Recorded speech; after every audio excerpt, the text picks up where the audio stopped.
Ira stood in a white dress, holding a glass of champagne with trembling hands. What was happening in the banquet hall did not at all resemble the wedding of her dreams. Her mother-in-law Valentina Petrovna approached her with a cold smile, and the rest of her husband's relatives, Dmitri's brothers, his aunts and uncles, lined up behind her. "Dear Irochka," the mother-in-law began, "we've had a meeting with the family. Now that you've become part of our family, we need to discuss some things. Your apartment in the center and the beauty salon are serious assets. It would be right to transfer everything to Dimochka.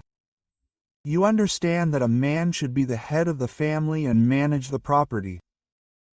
Ira felt the ground slipping out from under her feet. Her 3-room apartment was inherited from her grandmother, and she had been creating the beauty salon for 3 years, investing all her strength and savings. Do they seriously think that she would just give everything away? "Valentina Petrovna is my property. I'm not going to rewrite anything," Ira answered firmly. Her mother-in-law's face darkened. Dmitri, who had been silent until then, came closer. "Ira, don't be stubborn. Mom is right. We are a family, which means everything should be shared.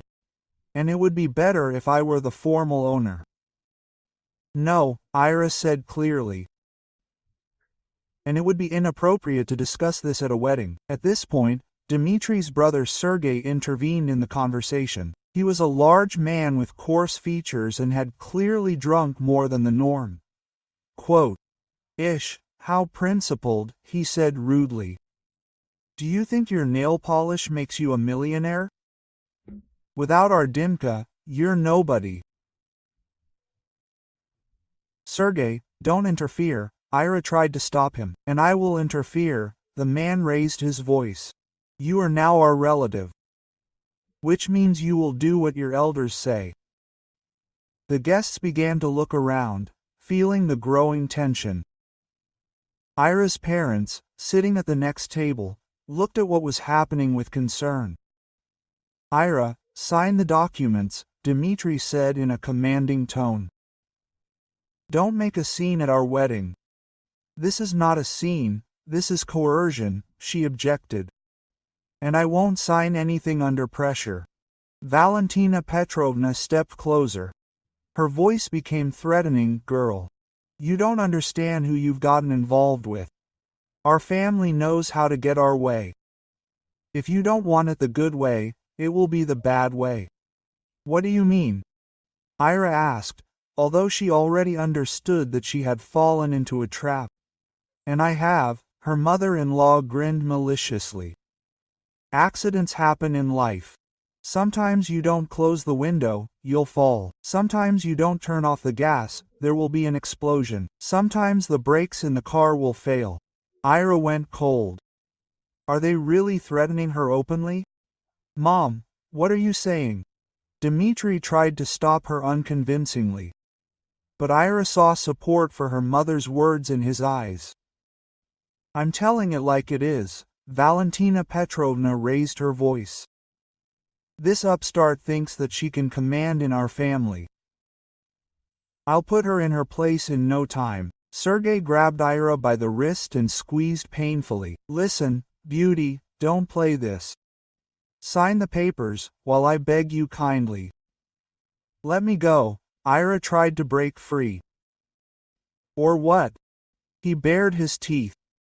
"Who will you complain to? Call the police? Our family knows half the area. Who will believe you against us?" At that moment, Dmitri also approached his wife. His face was distorted with anger. "Stop being capricious. I am your husband, and you will obey me." He swung his arm and hit Ira in the face. The blow was strong. The girl staggered. A dead silence hung in the hall. Ira's parents jumped up from their seats, but Sergei looked at them threateningly. "None of your business." Valentina Petrovna approached Ira and swung her arm too. The blow landed on her shoulder. Quote, "That's for disrespecting your elders," she hissed. And that's just the beginning. If you continue to be stubborn, you'll get more. Ira held her cheek. Tears were streaming from her eyes, but she did not give in. I still will not sign anything. And this is a crime of coercion and battery. Sergei laughed at the crime. Who will believe you? Let's say that she fell herself, she was drunk, and you will still sign the documents. Only this time in the hospital with broken ribs. He swung at Ira again, but then a calm but commanding voice was heard from the entrance to the hall. Stand. Take your hands off the girl. Everyone turned around. An elderly man in a formal suit was standing in the doorway. He was about 70. His gray hair was neatly combed, and his jacket was military. Next to him was a man of about 40 in a dark suit with a piercing look. Valentina Petrovna turned as pale as a sheet. Pyotr Alexandrovich, she whispered. Hello, Valentina Petrovna, the elderly man nodded coldly. I see you haven't changed your habits. You still settle issues with your fists. Sergei looked back at his mother in confusion, not understanding who these people were and why she was so scared. Pyotr Alexandrovich came closer. Now Ira could see his best intelligent face, his clever eyes, his gold glasses. A second man was walking behind him, and Ira noticed an ID card under his jacket. Quote, Introduce yourself, the elderly man demanded, turning to Dmitri and Sergei. And who are you? Sergei answered impudently. What right do you have to interfere in family matters? Pyotr Alexandrovich took his ID card out of his inside pocket and showed it. Retired Regional Prosecutor Pyotr Alexandrovich Kuznetsov. And this is my nephew, Senior Police Lieutenant Andrei Kuznetsov. We were invited to this wedding by the bride's parents and witnessed coercion, threats, and beatings. The faces of the husband's entire family instantly changed. Dmitri backed away. Sergei dropped his hands. Valentina Petrovna gasped for air. This is a misunderstanding, Dmitri muttered. We were just talking. Talking? Andrei Kuznetsov asked again, taking out his phone. And I recorded everything on video. Threats to kill, coercion to sign documents, physical violence. Article 163. Coercion to conclude a transaction. Article 119. Threat to kill. Article 116. Battery plus Article 159. Coercion to commit property-related actions. Valentina Petrovna fell into a chair. Her face was gray. Pyotr Alexandrovich, you know me. I didn't want to. These are emotions. I really know you, Valentina Petrovna, the prosecutor answered coldly. I remember how 15 years ago you emotionally beat money out of your debtors. Then you were given a suspended sentence. Quote, apparently, life has not taught us a lesson. He turned to Girl, do you need medical attention? Ira shook her head, although her cheek was burning, and bruises from Sergei's grip had already appeared on her wrist. Okay, Pyotr Alexandrovich continued. But a medical examination is still needed to record bodily injuries. Andrei, call the police. I already did, uncle. They'll be here soon. Dmitri rushed to Ira. Quote, Ira, darling, no need for statements. We're a family.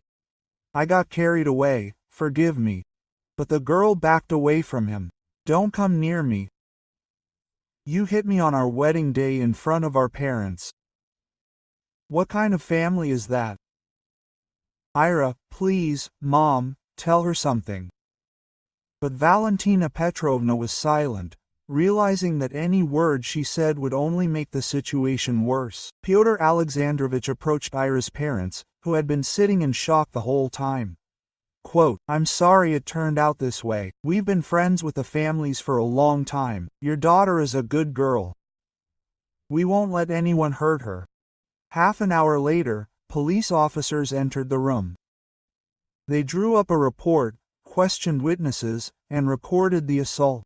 Valentina Petrovna, Dmitry, and Sergei were taken to the police station. Ira sat next to her parents, unable to believe what was happening. The wedding had turned into a nightmare, but she was grateful to fate for the people who had been there to protect her. "Thank you," she quietly said to Pyotr Alexandrovich. "You're welcome, girl. People like them need to be stopped, otherwise they think that everything can be bought or taken away by force." A month later, the court passed sentence. Valentina Petrovna received a suspended sentence of 3 years for threats and assault. Dmitry and Sergei each received suspended sentences of 2 years. Ira filed for divorce on the same day the court announced the sentence. Her ex-husband tried to persuade her to stay, promising that it would never happen again. But Ira was adamant. A man who can hit a woman at her own wedding will not change. The apartment and the salon remained hers. The client's business went uphill. She was respected for her integrity and strength of character. Ira realized that a real family is not those who demand obedience, but those who support her in difficult times, like her parents and the defenders who accidentally met at the wedding, who did not let her be broken. Thank you for listening to the end. If the story was interesting for you, subscribe to the channel and like it so as not to miss new videos. M.